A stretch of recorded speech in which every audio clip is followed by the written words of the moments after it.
ഏറെ സുന്ദരമായ ഗ്രാമമാണ് അസമിലെ ഡീമ ഹസാവോ ജില്ലയിലെ ജതിൻഗ.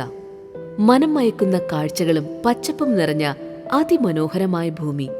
സഞ്ചാരികളെ മോഹിപ്പിക്കുന്ന വശ്യതയാണ് ജതിൻഗയുടേത്.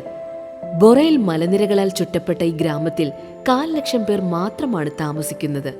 മഴയുടെയും വെള്ളത്തിന്റെയും വഴിയെന്നാണ് ജതിൻഗ എന്ന പേരിനർത്ഥം. ഇവിടെ മഞ്ഞുകാലം തുടങ്ങുന്നത് സെപ്റ്റംബറിലാണ്.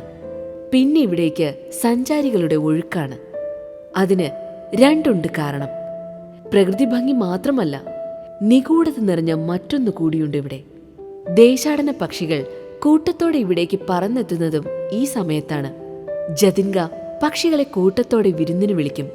പക്ഷേ അതവരുടെ അവസാനത്തെ വിരുന്നാണ്. സന്ധ്യ അണയുമ്പോൾ പക്ഷികളുടെ കൂട്ടക്കരച്ചിൽ ഇവിടെ കേൾക്കാം. ദയനീയമായ രോദനങ്ങൾ. അതെ, വിരുന്നെത്തുന്ന പക്ഷികൾ കൂട്ടത്തോടെ ആത്മഹത്യ ചെയ്യും ജതിൻഗയിൽ വെച്ച്. പക്ഷികളുടെ കൂട്ട ആത്മഹത്യ എന്ന് പറയുമെങ്കിലും ദുഃഖം താങ്ങാനാവാതെയോ അല്ലെങ്കിൽ ജീവിതം മടുത്ത് ആത്മഹത്യ ചെയ്യുന്നതോ അല്ല ഇവർ.